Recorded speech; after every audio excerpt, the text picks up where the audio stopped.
মনে রাখবেন সব সময়ের জন্য যা কিছু করছেন, যা কিছু করবেন, যেদিনকে পৃথিবীর থেকে চলে যাবেন সব হিসেব দিয়ে যেতে হবে। কিন্তু হ্যাঁ, হিসেব দিয়ে যেতে হবে, একটুখানিও ছাড়ার জায়গা নেই। ভক্তমণ্ডলী, ভক্তিমতী মায়েরা, তাই সব সময়ের জন্য ওই বাংলাদেশে একটা লোককে জেলে ঢুকিয়ে দিয়েছে না, কি যেন নামটা ওটার, চিন্ময় কৃষ্ণ প্রভু, চিন্ময় কৃষ্ণ প্রভু। হ্যাঁ, সে জেলে ঢুকে দুদিন কিছু খায়নি, বলে আমি খাবো নি। বলে কেন? বলে আমি প্রসাদ ছাড়া কিছু খাইনি, আমি সাধু না। জেলের লোক বলে প্রসাদ নিয়ে আয়, বলে ওরম নিয়ে আয় বললে হবে নি, এক হাতে বিড়ি টানবে আরেক হাতে খুন্তি ঢালবে, আমি তাহলে খাবো? তাহলে বলে আমার মতো সাধু ঠিক করে আনো, দুজন রান্না যারা করবে। ওই একটাতে হচ্ছিল না, আবার দুটো গিয়ে ঢুকেছে। বলে বাসন কোসন যে মাজবে সেও সাধু, আরেকটা সাধু ধরে যান, তাহলে চারটে হয়ে গেছে টোটাল।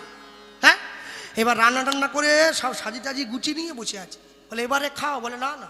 বলে ভোগ দেবো তোমাদের কপালে, ঠাকুর কোথায়?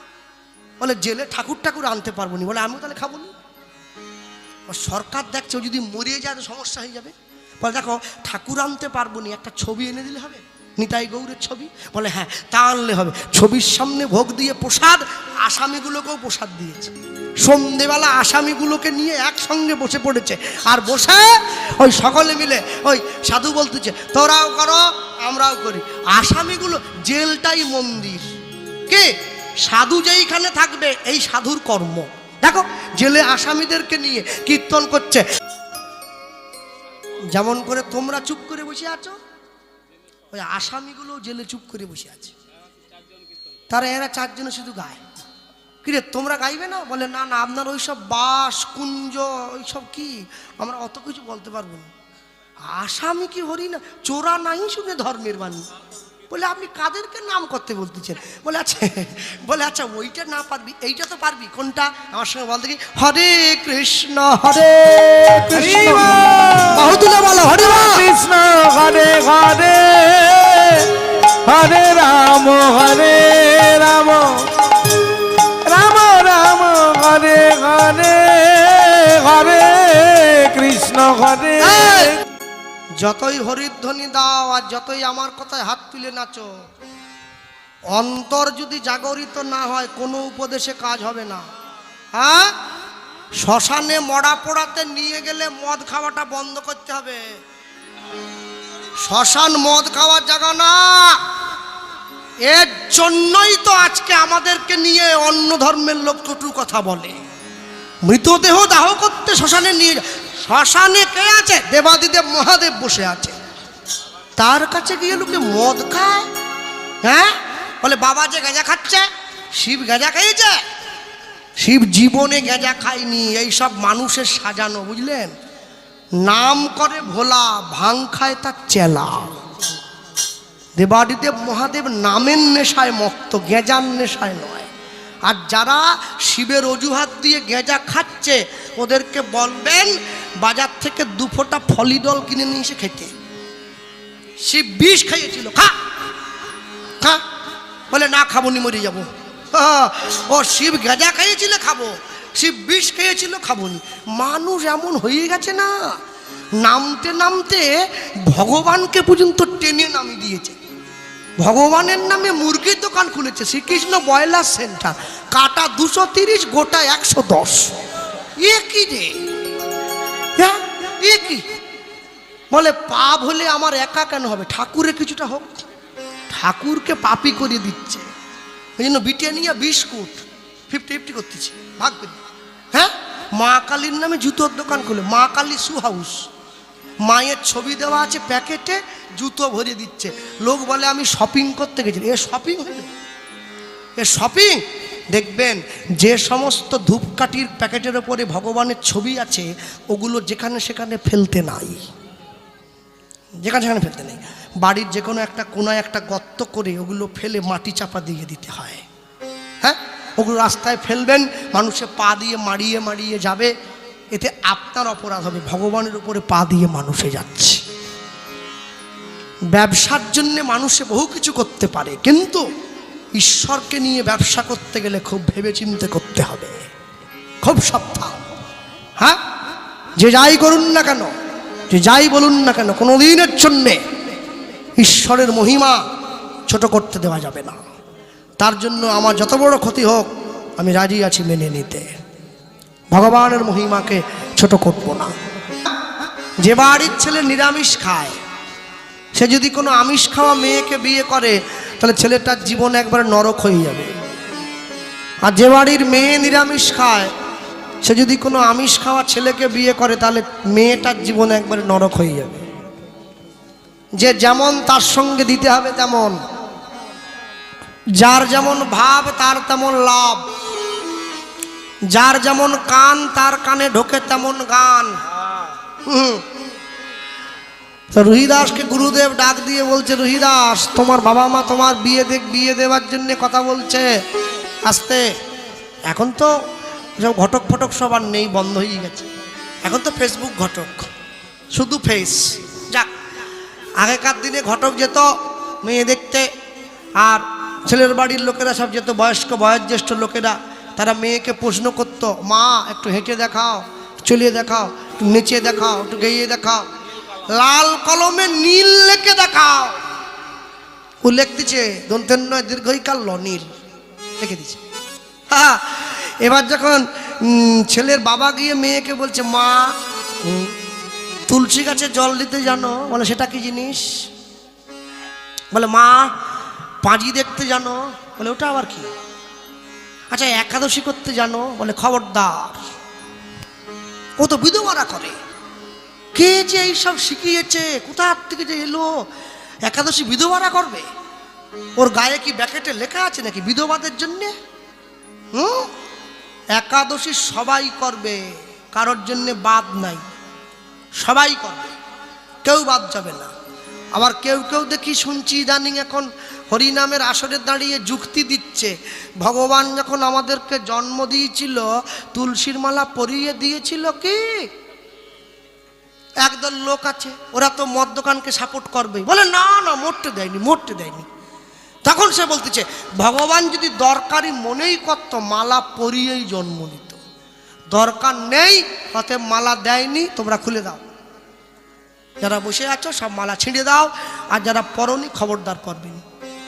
আমাকেও তো ফোন করেছে, বলে আচ্ছা আমি এত লোককে মালা খোলাচ্ছি, তুমি এত প্রতিবাদ করতেছ কেন? তুমিও মালা খুলে দাও। তুমি চিন্তা করে দেখো গোপাল, তুমি তো শিক্ষিত ছেলে, ভগবান যখন জন্ম দিয়েছে মালা পরিয়েছে কি? বললাম না ঠিকই আছে, মালা আমিও খুলবো, মালা আমি আর পরব না, আজই ছিঁড়ে ফেলে দেবো। কিন্তু আমার একটা কথা আছে। বলে বলো। আচ্ছা ভগবান যখন জন্ম দিয়েছিল জামা কাপড় পরিয়ে দিয়েছিল কি? সাদা ধুতি, হলুদ জামা, গোলাপি ওড়না? বলে না। তাহলে ভগবান যদি দরকারি মনেই করত জামা তো পরিয়েই জন্ম দিত। দেন আপনি খুলে ফেলুন, চট করে খুলে আমাকে ভিডিও কলটা করুন। যারা বাড়ির লোক ওদের বলুন খুলে ফেল জামাটা, আমার খোল, সব খোল, আপনি খুলুন, আমিও খুলে ফেলবো। এমনি কীর্তন করতে যাব, চলুন না। দুইজন ভাইরা ভাই হাত ধরে ঘুরে বেড়াই। বলে লোক যদি পাগল বলে ঢিল দিয়ে মারে, মারলে মার খাবো, আপনিও খাবেন আমিও খাবো। বলে দূর, জামা কাপড় পরা হয় লজ্জা ঢাকার জন্যে। আমি বলি শুনুন, জামা কাপড় পরা হয় লজ্জা ঢাকার জন্যে, মালা পরা হয় সনাতনী সংস্কৃতিকে রক্ষা করবার। হরি বল, হরি বল। মালা পরবে। কেউ কেউ আবার চিৎকার করে ডাক দিয়ে বলে হিন্দু হইতে গেলে মালা পরতে হবে নাকি? মাতঙ্গিনী হাজরা তো মালা পরেনি। রে বাবা, কোথা নেতাজি আর কোথা পিয়াজি? মাতঙ্গিনী হাজরা তো মালা, মাতঙ্গিনীর সঙ্গে নিজের তুলনা করতেছে। কে মাতঙ্গিনী? 73 বছর বয়সে ইংরেজদের 6টা গুলি বুকে খেয়ে যে দেশের পতাকা মাটিতে পড়তে দেয়নি, সে মাতঙ্গিনী। আর আমি সামান্য 2 পয়সার লোভে বাপের জমি শুদ্ধ বিক্রি করে দিচ্ছি, মাতঙ্গিনীর সঙ্গে আমার তুলনা? হ্যাঁ, আরে মাতঙ্গিনীর অন্তরে দেশপ্রেম ছিল, আমার তো বিন্দু মাত্র নাই। মনে রাখবেন, সব সময়ের জন্যে দেশ রক্ষা করার জন্যে সৈনিকের দরকার, সমাজ রক্ষা করবার জন্যে সাধুর দরকার। সৈনিক ছাড়া যেমন দেশ রক্ষা হবে না, সাধু ছাড়া সমাজ রক্ষা হবে না। জন্ম থেকে, যেদিন জন্ম হয়েছিলাম মাতৃগর্ভ থেকে পৃথিবীতে, অন্নপ্রাশন হয়নি, 7 মাস বা 9 মাসে স্নান করিয়ে কি পরিয়েছে বলুন? মালা ঘুমসি। কোন মালা? তুলসীর মালা। যেদিনকে বিয়ে হয়েছে গায়ে হলুদ হয়ে মালা ঘুমসি পড়েছে। কোন মালা? তুলসীর মালা। যেদিন মরিয়ে যাব দেওয়ালে ছবি টাঙিয়ে দিয়ে আমার ছেলে শ্রাদ্ধ করবে, 5টা গ্রামের লোক খাওয়াবে। যতদিন পর্যন্ত বাবা বেঁচে ছিল 1 মুঠো ভাত দেয়নি। বাপ মরে যেতে 3 ভাই মিলে যুক্তি করতেছে আমাদের বাবা রুই মাছ খেতে ভালোবাসতো, 4টে গ্রামকে রুই মাছ খাওয়াবো। ওরে তোর বাপ কি পেল রে? বাবা যতদিন বেঁচে থাকে বাবাকে একটু দে, পাড়ার লোককে খাইয়ে লাভ হবে না। পাড়ার লোককে যতই খাওয়া পাড়ার লোক বলবে ভালো হলো না। হ্যাঁ, এত ভালো খাইয়েছে, তারপরেও সুদর্শন বাবু এ জায়গা নাই তো আবার, তারপরেও সুদর্শন বাবু কাঠি দিয়ে দাঁত খোটাতে খোটাতে ছেলেদের কাছে গিয়ে দাঁড়িয়েছে। 4 ছেলে জিজ্ঞাসা করছে তাহলে ঘোষ মশাই ঠিক আছে তো রান্না? বলে দারুণ হয়েছে, তবে কি জানো ভাই, চাটনিতে যদি আরেকটু চিনি বেশি হতো না ব্যাস খারাপ হয়ে যেত, একদম খারাপ হয়ে যেত। ওরে বেশি তো হয়নি, ঠিক আছে, মানে ও ভুল একটা ধরবে, ও লক্ষণই ওটা, ও যে কোনো প্রকারে খুঁট বার করবে। হ্যাঁ, নিন্দুকের কাজই হচ্ছে নিন্দা করা। যে নিন্দা করছে ওকে করতে দেন। হাতি বাজারে চলে যায়, কুত্তাগুলো ঘেউ ঘেউ করে। হাতি বলে তোরা ঘেউ করছিস কেন? বলে তুমিও তো বড় কেন? কুকুরগুলো যেই বলে তুমি বড় কেন? হাতি বলে ওরে আমি কেন বড়, আমাকে বলি কি, ভগবানকে বল যে আমাকে বানিয়েছে। বলে ভগবানকে বলবো নি, তোমাকে ঘেউ করে নিজের জায়গায় নামিয়ে আনবো। তা কি সম্ভব? হাতি কোনোদিন কুত্তা হয়? হ্যাঁ, যারা গ্রামের, আপনাদের এই কালিকাপুরে তো গ্রাম আছে, আমাদের মেদিনীপুরটা আরো বড় গ্রাম জানেন, একবারে গন্ডক গ্রাম। হ্যাঁ, মেদিনীপুরের লোক গরু চড়ায়, সব এদিকে চড়ায়, গরু আছে। শহরের লোকে কুত্তা চড়ায়। কালকে আমার গান ছিল দক্ষিণ 24 পরগনা, দুপুরবেলা গান, ভোগের আসরে কীর্তন করতে গেছিলাম। বাবা, একটা মেয়ে দেখি কীর্তন শুনতে এসছে, কুকুর কোলেনি। আমি তুই আর জিনিস পেলিনি রে মা, সে কুত্তা। বলে এটাকে আমি বড় ভালোবাসি। আমার বলতেছি আবার, বলে ও আমার সঙ্গে এক খাটে ঘুমায়। ওরে বাবা, হ্যাঁ বলিস কি রে? আমি বলি তাহলে যারা গরু চড়ায়, বলে না না না, গরু চড়ায় গাইয়া ভূত, ছোট জাত সব, ছিচি ছিচি। হ্যাঁ, যারা গরু চড়ানোকে ছোট করে, কুকুর চড়ানোকে বড় করে, তাদের উচিত কুকুরের দুধ দিয়ে চা করে খাওয়া। খাওয়ার বেলা গরুর দুধ চাই, চড়াবার বেলা কুকুর। হ্যাঁ, যে ধরনের মানুষ সে সেই রকম বেছে নেয়। সাকাট সুকাট কুকড়া 3 को जात एक, 3 को ओहिन मिलेगा जही रहेगी ठेक। সাকাট মানে কি? যারা মদ খায়, দুধ খায় না। সুকাট মানে কি? যারা অপরের উন্নতি দেখলে হিংসায় জ্বলে মরে। কুকড়া মানে কি? যারা আন কথা কুকুরের মতো ঘেউ ঘেউ করে, হরি কথা শোনে না। এ 3টের একই জাত। কোথা গেলে পাবেন? ঠেকের ধারে চলে যান, বসে আছে। হ্যাঁ, সব সময়ের জন্য দেখবেন। আপনি কালকে সকালবেলা পাড়ায় ভোলা মণ্ডলের চায়ের দোকানে গিয়ে বসে একটু আলোচনা করবেন যে হ্যাঁ রে, আমাদের পাড়ায় যে গতকাল রাত্রিতে কীর্তন হয়ে গেল, যে ছেলেটা এসেছিল মেদিনীপুর থেকে, কেমন হয়েছে? বলে গান ঠিক আছে, সব ঠিক আছে, ও দারুণ, সব ভালো। হ্যাঁ আসি ভাই, বাজার করতে যাব, মেয়ে কলেজ যাবে, ছেলে স্কুল যাবে, ভগবানের কথা শুনবেনি। আপনি সঙ্গে ডেকে বলুন, হ্যাঁ সব। বলে আসল খবর শুনেছিস? বলে কি? একটা জিনিস বুঝিয়ে দেখ, গোপাল কৃষ্ণ বলে 2টো বিয়ে। সঙ্গে সঙ্গে ব্যাগ রেখে দিয়ে বসে পড়বে। বলে তারপরে কি? বল। ভগবানের কথা শুনবেনি, আপনি আমার নিন্দা করুন, বাস বুঝে পড়েছি, বুঝুন। আর মানুষ সেইটা শোনার জন্য শুধু কান বাড়ায়, বলে আমরা শুনবো আমরা। আর মায়েদেরকেও বলি, হারিও সকালবেলা ঘুম থেকে উঠে পুকুর ধারে বাসন নিয়ে গিয়ে সেই যে গল্প, বাসনে এটো একবারে শুকনো হয়ে গেল, বাড়ি আসার নাম নেই। যখন বাড়ির বাবু হাঁক দিচ্ছে, বলে ঘাটে ভিড়, কেউ নাই, কেউ নাই, গল্প করতেছি, গল্প করতেছি। ভক্তমণ্ডলী, ভক্তিমতী মায়েরা, রহিদাসের বিয়ে হয়ে গেছে, স্ত্রীকে নিয়ে ঘর করছে। রহিদাসের স্ত্রীকে সুশীলা দেবী। 3 বছর সংসার করার পরে রহিদাসের একটা ঘরে একটা পুত্র সন্তানের জন্ম হয়েছে। ছেলেটার নাম হয়েছে রামদাস। তিনজনে সংসার করে, সকাল থেকে সন্ধ্যে পর্যন্ত রহিদাস কাজ করে। কি কাজ করে? ওই যে গুরুদেব শিখিয়ে দিয়েছে, প্রতিদিন 2 জোড়া জুতা বানাইবা, 1 জোড়া বিক্রয় করিবা, আর 1 জোড়া দান করিবা। প্রতিদিন 2 জোড়া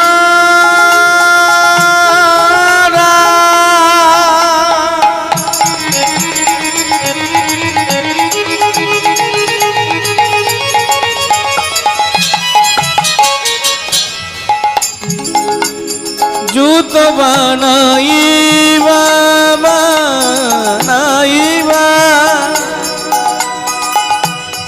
1 জোড়া বিক্রয় করিবা, আর 1 জোড়া দান করিবা। 1 জোড়া বিক্রয় করিবা, আর 1 জোড়া দান করিবা। 1 জোড়া বিক্রয় করিবা, আর 1 জোড়া দান করিবা। যেমন শিখিয়ে দিয়েছে গুরুদেব তেমনই করছে। 1 দিন, 2 দিন, 3 দিন, 4 দিন, 5 দিন, 6 দিন, 7 দিন, 1 বছর। ভগবান মনে মনে ভাবছে, রহিদাস আমি তোমার ঘরে একবার যাব। বণিক সওদাগরের বেশ ধরে ভগবান দাঁড়িয়ে পড়েছে রহিদাসের ঘরের দরজায়। রহিদাস, দরজাটা খোলো। রহিদাস ছুটে গিয়ে দরজাটা খুলে দিয়েছে। কে আপনি? আমি বণিক সওদাগর, বড় জল পিপাসা পেয়েছে, একটু জল দাও। রহিদাস বলে, জল আমি আপনাকে দিতে পারি, কিন্তু বিচার করে দেখবেন আমি কিন্তু মুচির ছেলে। আপনি যদি মুচির হাতে জল খেতে চান তাহলেই আমি দেব। ভগবান বলছে, তুমি না কৃষ্ণ ভজন করো, মুচি হইয়া শুচি হয় যদি কৃষ্ণ ভজে, শুচি হইয়া মুচি হয় যদি কৃষ্ণ ত্যাজে। দাও। রহিদাস জল দিয়েছে, ভগবান খেয়েছে। জলটা সেবা করে রহিদাসকে বলছে, তুমি আমার প্রাণ বাঁচিয়েছ, তোমায় আমি কিছু দেব রহিদাস। কি? একটা পাথরের টুকরো বের করে রহিদাসের হাতে দিয়েছে। রহিদাস বলছে, এটা কি? আহা, এটা তুমি জানবে না। এই বলে একটা লোহার পাত্র এনে যেই ভগবান ওটা ছুঁয়ে দিয়েছে, লোহাটা সোনা হয়ে গেছে। ভগবান বলছে, রহিদাস এটা কোনো যে সে পাথর নয়, এটা পরশ পাথর, লোহাতে ছোঁয়ালে সোনা হয়ে যায়। রহিদাস ডাক দিয়ে বলে, তোমার পরশ পাথর তুমি নিয়ে যাও। কেন? আমি দুঃখে আছি তাই আমি গোবিন্দ ভালোবাসি, যদি আমি সুখে থাকি আর ভালোবাসবো না। তোমার পাথর তুমি নিয়ে যাও। এই যে বণিক, প্রভু দুঃখ তুমি আমায় দিও, দুঃখে আমি বড় খুশি, সুখ তুমি তাকে দাও যাকে আমি বড্ড ভালোবাসি। যাও, পাথর নিয়ে যাও। ভগবান বলে, তাই পাথরটা আমি নেব না, তোমায় দিয়ে যখন দিয়েছি ওই খড়ের চালে গুঁজে রেখে দিয়েছে, যদি কোনো দিন দরকার পড়ে তুমি নিয়ে নেবে। রহিদাস বলে, যত দুঃখই পাই আমি বড় লোক হব না, বড় মানুষ হব, বড় লোক হব না। হ্যাঁ, লটারির টিকিট কাটছে সবাই, সকলে পাবে না, পাবে যে কোনো একজনা, কিন্তু সকলে কাটছে। কেন? সকলে নিজের ভাগ্যের সঙ্গে পরীক্ষা করছে, যদি একবার লেগে যায় তাহলে বড় লোক হয়ে যাব। হ্যাঁ, লটারির টিকিট কেটে আজ পর্যন্ত সেই টাকা কে রাখতে পেরেছে? আপনার আশেপাশে গ্রামে কেউ আছে নাকি? ও জুয়োর ধন ভুয়োতে উড়ে চলে গেছে, ও টাকা থাকে না। কষ্ট করে টাকা রোজগার করলে সেই টাকাটা থাকে, পরের ঠকিয়ে টাকা রোজগার করলে সেই টাকা থাকে না। যার টাকা নেই সে ভগবানকে ডাকে, আমায় একটু টাকা দাও আমি খেয়ে বাঁচি। যার টাকা আছে সে টাকা বাথরুমে রেখে দিয়ে জেলে বসে ভগবানকে ডাকছে, আমাকে জেল থেকে ছাড়ি দাও আমি বাঁচি।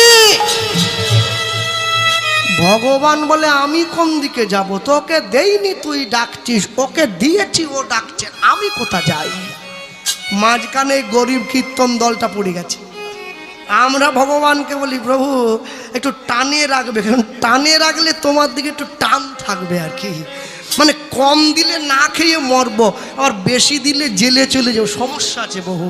না ওটা হবে না, ওটি করবো না। কেন জানেন, সবসময় জানবেন আমরা মানুষ্য জীব তো বড় আজব।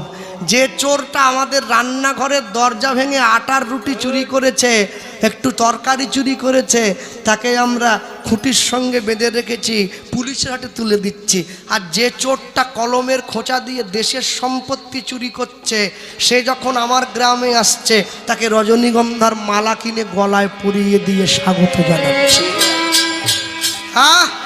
তেলের শিশির ভাঙলো বলে কুকুর পরে রাগ করো, তোমরা যে সব বুড়ো খোকা ভারত ভেঙে ভাগ করো। তার বেলা কর্মচারী যদি চায়ের কাপটা ভেঙে দেয়, মালিক বলে সামনের মাসের পয়সা থেকে বেতনটা কেটে নেব। মালিকের হাত থেকে চায়ের কাপটা পড়ে ভাঙলে মালিক বলে কোম্পানি ভালো নয়, ভেঙে গেছে। কাঠের পোকা চেয়ার নষ্ট করে। কাঠে একটা পোকা হয় না, কি বলো ওকে? ঘুন পোকা। কাঠের পোকা চেয়ার নষ্ট করে, আর চেয়ারের উপরে যে পোকাটা বসে আছে ও দেশ আর দেশের সম্পত্তি নষ্ট করে। খুব সাবধান, সব সময়ের জন্য জানবেন, সাবধানে চলো মন, হও হুঁশিয়ার। বেলা তোমার আসছে ডুবে, নামছে অন্ধকার, নামছে অন্ধকার। মানুষ দেবতা হয়, হয় অবতার, হয় অবতার। মানুষের কুলে কলঙ্কের কালি লাগায় না আর, লাগায় না আর। লটারিতে কেউ পায় কোটি কোটি টাকা, কোটি কোটি টাকা। কেউ বা বাবা মায়ের জমানো সম্পত্তি জুয়া খেলতে গিয়ে করে ফাঁকা, জুয়া খেলতে গিয়ে করে ফাঁকা। এটাই রে তোর ভাগ্যের খেলা, লীলাময়ের লীলার ছল, লীলাময়ের লীলার ছল। একই সিঁদুর সব মায়েরা পরে, যে যার ভাগ্য গুণে উজ্জ্বল, ভাগ্য গুণে উজ্জ্বল। হ্যাঁ, একই সিঁদুর সবাই পরে, কপাল গুণে চকচক করে। সিঁদুর কিনে পড়ছে সবাই, সবার কপালে সুখ সইবে না। ওই যে আছে না, সব সময়ের জন্য জানবে জগতে যা কিছু করলেন, যা কিছু করবেন জীবনে, সব দিন যেদিনকে পৃথিবীর থেকে চলে যাবেন আপনাকে হিসাবটা দিয়ে যেতে হবে। হ্যাঁ আছে না, যখন এমন হয় জীবনটা মনে হয় ব্যর্থ আবর্জনা, ভাবি গঙ্গায় ঝাঁপ দেই, রেলের লাইনে মাথা রাখি, কে যেন হঠাৎ বলে আয় কোলে আয়, আমি তো আছি বললিটা কি, মা গো সে কি তুমি, সে কি তুমি, লাঞ্ছনা শুধু লাঞ্ছনা, স্বজনের কটু গঞ্জনা,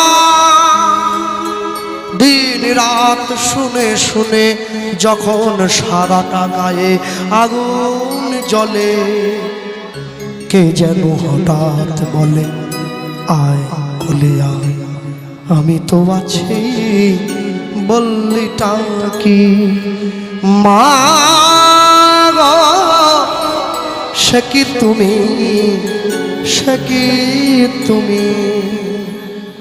যখন ভালোবাসা বহু পথ ঘুরে চলে যায় দূর থেকে দূরে,